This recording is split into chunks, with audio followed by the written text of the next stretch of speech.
Assalamualaikum warahmatullahi wabarakatuh.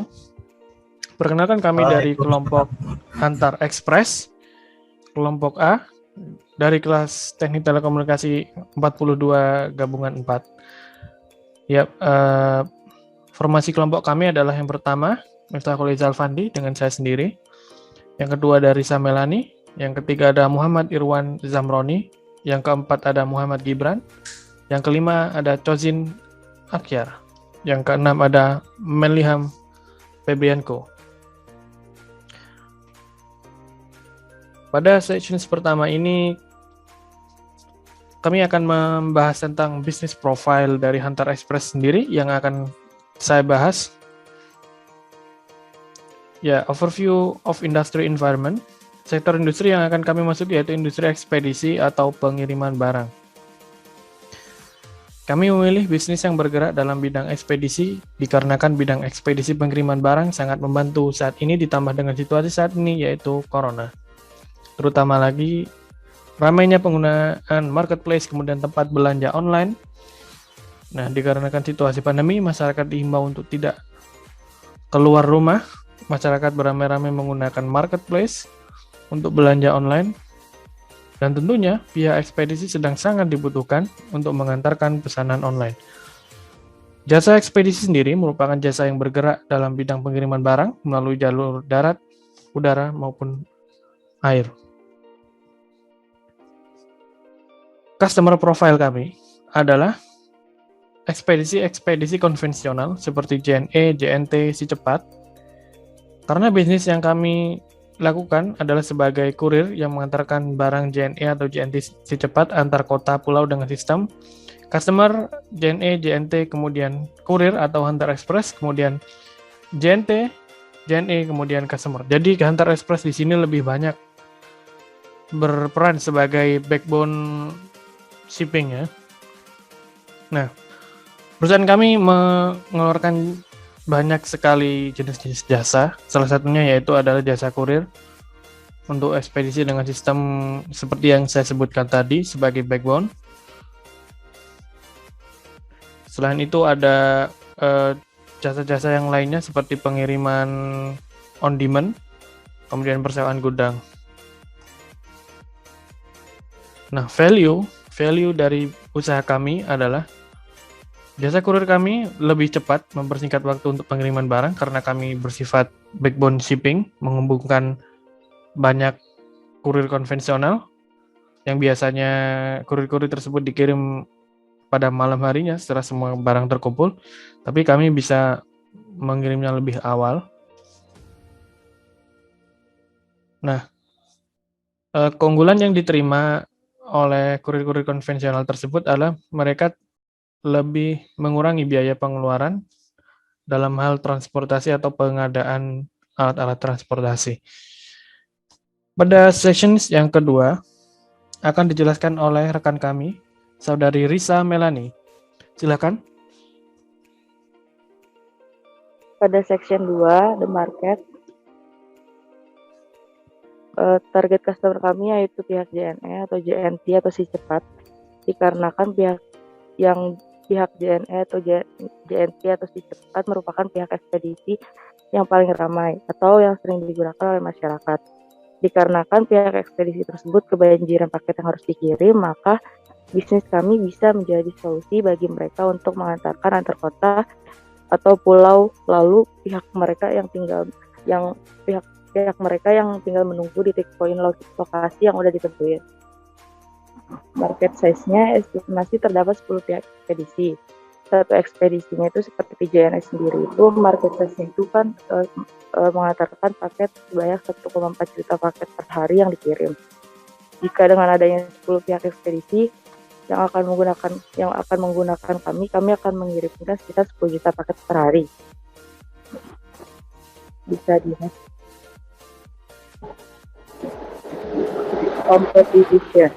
Jasa ekspedisi yang bergerak sebagai korir atau yang menjembatani pihak JNE atau JNT antar kota atau lokasi. Sales projection. Pada tahun pertama, produk kami yaitu layanan Hunter Express. Total penjualannya itu 9 9 miliar 500 500 juta. juta. Iya. Terus yang kedua ada layanan kargo udara dengan total 6 miliar 890 juta. Yang ketiga terdapat layanan kargo laut dengan total 3 miliar. Yang keempat terdapat layanan kargo on demand dengan total 3 miliar 600 juta. Ditotalkan dari semua produk layanan kami, yaitu terdapat bernilai 22 miliar 990 juta untuk total penjualannya, lalu dikurang dengan cash out dengan nilai 18 miliar 545 juta, kita akan mendapat keuntungan bersihnya itu 4 miliar 445 juta. Pada tahun kedua, layanan pertama yaitu layanan Hantar Express dengan total 11 miliar 400 juta rupiah. Layanan yang kedua terdapat layanan kargo udara dengan nilai 7 miliar 950 juta. Yang ketiga terdapat layanan kargo laut dengan total 3 miliar 600 juta. Yang keempat terdapat layanan kargo on demand dengan total 3 miliar 800 juta. Dari keempat layanan tersebut ditotalkan nilai 26 miliar 750 juta untuk total penjualannya. Lalu untuk mendapatkan keuntungan bersihnya tinggal dikurang cash out dengan nilai 22 miliar 295 juta, dan kita dapat keuntungan bersihnya itu 4 miliar 455 juta. Pada tahun ketiga, layanan pertama yaitu layanan Hantar Express dengan total 10 miliar 450 juta. Pada layanan kedua yaitu layanan kargo udara dengan total 9 miliar 10 juta rupiah. Terus yang ketiga terdapat layanan kargo laut dengan total 4 miliar 200 juta. Terus yang keempat terdapat layanan kargo on demand 4 miliar 400 juta. Ditotalkan keempat layanan tadi terdapat dengan nilai 28 miliar 60 juta untuk total penjualannya. Setelah itu untuk mendapatkan keuntungan bersihnya dikurangin cash outnya dengan nilai 23 miliar 395 juta. Maka kami akan mendapatkan keuntungan bersih yaitu 4 miliar 665 juta. Pada tahun keempat, layanan yang pertama yaitu layanan Hantar Express dengan total 9 miliar 500 juta. Terus layanan yang kedua, layanan kargo udara dengan total 8 miliar 480 juta. Terus yang ketiga, layanan kargo laut dengan total 3 miliar 900 juta. Terus yang keempat, layanan kargo on demand dengan total 4 miliar 600 juta. Dari keempat layanan tersebut ditotalkan 27 miliar 850 juta untuk total penjualannya, lalu dikurang oleh cash out dengan nilai 23 miliar 945 juta, maka didapat keuntungan bersihnya itu 3 miliar 950 juta. Pada tahun kelima, layanan pertama 14 miliar 250 juta, layanan kargo udaranya 9 miliar 10 juta, layanan ketiganya layanan kargo laut 4 miliar 500 juta, layanan kargo on demand-nya 5 miliar, ditotalkan 32 miliar 760 juta untuk total penjualan, lalu dikurang cash out dengan nilai 26 miliar 795 juta, maka keuntungan bersihnya itu 5 miliar 965 juta. Untuk ketiga akan dijelaskan oleh rekan kami. Terima kasih Saudari Risa. Untuk session ketiga akan dilanjutkan oleh rekan kami Muhammad Irwan Zamroni. Silahkan Muhammad Irwan Zamroni. Selanjutnya section 3, development atau production. Development status pertama sudah memiliki modal website, domain, dan hosting. Kedua, sudah membangun kepercayaan dengan customer kargo seperti JNE, JNT, Tiki, Ninja Express, dan sejenisnya. Ketiga, pelayanan dari kami seperti Antar Express, kargo udara, kargo laut untuk melayani customer sudah siap beroperasi. Selanjutnya, key partners. Pertama, bermitra dengan perusahaan penyedia layanan kargo udara, kargo laut, dan sejenisnya. Kedua, bermitra dengan investor. Ketiga, bermitra dengan e-commerce.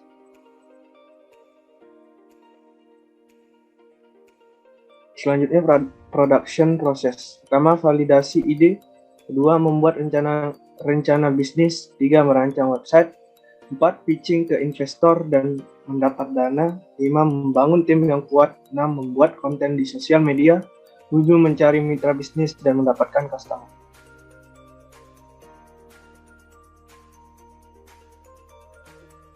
Selanjutnya, key activities. Pertama, memanfaatkan media sosial seperti Instagram, Twitter, dan Facebook untuk memberikan informasi bisnis ke seluruh masyarakat. Kedua, rutin upload konten media sosial. Ketiga, mempererat hubungan baik antara anggota tim.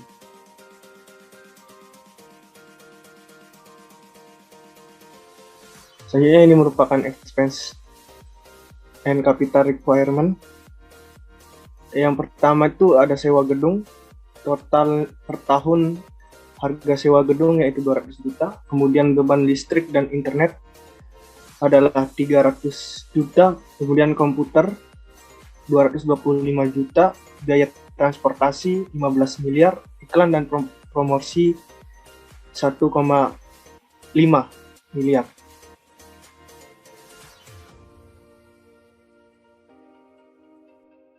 Ya, terima kasih Saudara Muhammad Irwan Zamroni. Pada sesi keempat, yaitu mengenai keorganisasian akan dijelaskan oleh rekan kami bernama Muhammad Gibran. Silakan.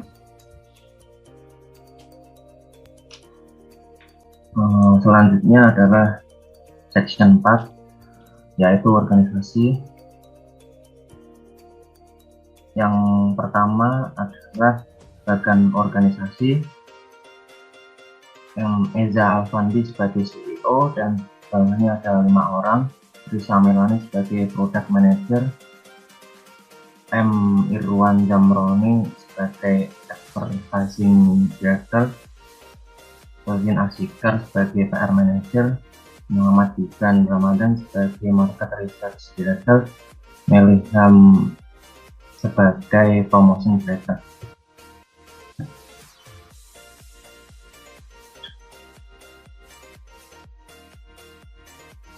Yang kedua adalah personal success.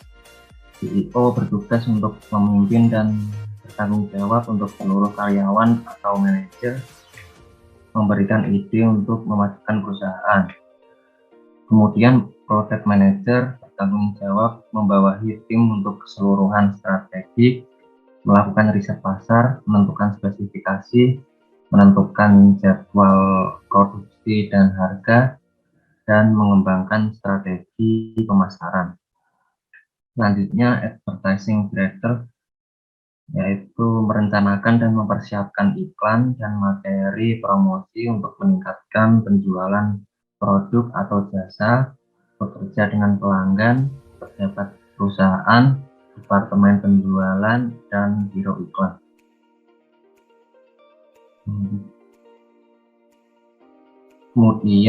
Kemudian ada PR Manager, yaitu merencanakan program hubungan masyarakat untuk menciptakan ataupun mempertahankan citra perusahaan di mata publik untuk menguntungkan klien dan manajemen perusahaan. Kemudian Market Research Manager melakukan penelitian pasar untuk menyediakan analisis bagi klien untuk menghasilkan produk. Selanjutnya, Promotion Director bertanggung jawab untuk merencanakan dan mengelola kampanye untuk promosi produk dan layanan perusahaan, mengarahkan strategi penjualan intensif dari bisnis atau organisasi.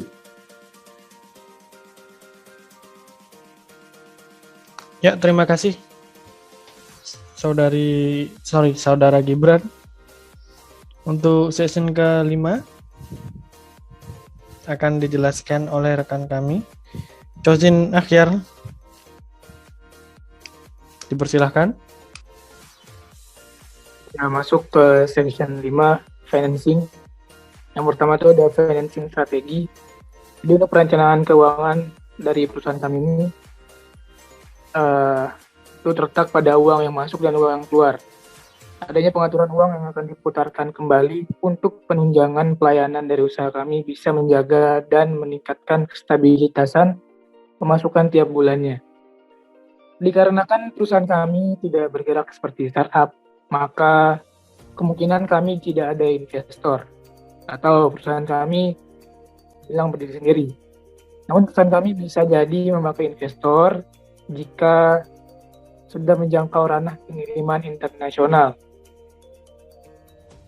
Dan untuk ranah regional, perusahaan kami bisa menjadi perusahaan yang berdiri sendiri. Kemudian ada cash flow tahunan. Ya. Bisa kita lihat sendiri di sini ada tabel dari cash flow tahunan.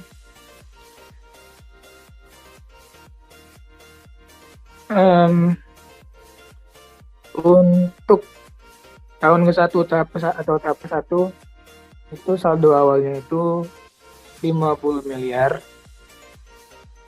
Kemudian ada layanan antar ekspres 9,5 M dan layanan kargo udara 6,89 miliar. Layanan kargo laut ada 3 miliar. Layanan kargo on demand ada 3,6 miliar. Jadi total untuk penjualan di tahap pertama pada cash in itu sejumlah 22,99 miliar.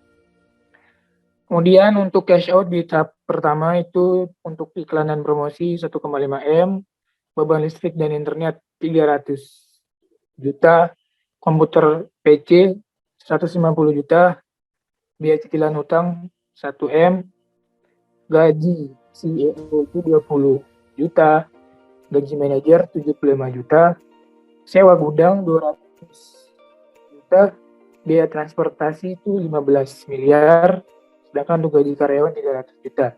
Jadi total pengeluaran 18,545 miliar.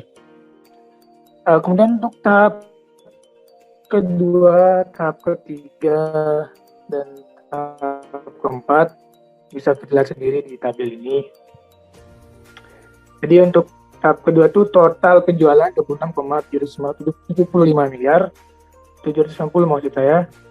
Dan untuk cash out-nya itu 22,295 miliar. Tahap ketiga, total penjualan untuk cash in-nya itu kita dapat 28,60 miliar dan cash out-nya 23,395 miliar. Untuk tahap keempat itu 27,850 miliar dan cash out-nya 23,945 miliar. Tahap kelima untuk cash in-nya itu 32,760 miliar dan cash out-nya itu 26,795 miliar. Ya, lanjut. Dan ada exit plan. Jadi perusahaan kami akan melakukan IPO atau Initial Public Offering, di mana IPO itu adalah sebuah perusahaan yang menawarkan sahamnya kepada masyarakat atau perusahaan yang lebih memiliki perusahaan kaya gitu. Itu pertama kalinya. Setelah perusahaan kami melakukan IPO, maka harapan kami bisa mendapatkan tambahan modal, meningkatkan nilai yang ada dalam perusahaan kami, dan perusahaan kami bisa bertemu dengan pusat. Ya, terima kasih Saudara Chojin. Untuk session yang terakhir akan dijelaskan oleh rekan kami, Meliham Febrianko. Silahkan. Ya, di sini saya akan jelaskan section terakhir yaitu marketing. Marketing plan Antar Express merupakan sebuah solusi jasa kurir untuk mempercepat waktu pengiriman dengan sistem Customer Journey atau JNT Kurir JNE atau JNT customer. Dengan menggunakan jasa kurir, kami pihak JNE atau JNT dapat melakukan pengiriman barang lebih cepat atau mempersingkat waktu dalam pengiriman barang. Kami memberikan efisiensi kepada customer kami dan meminimalisir pengeluaran bagi customer kami.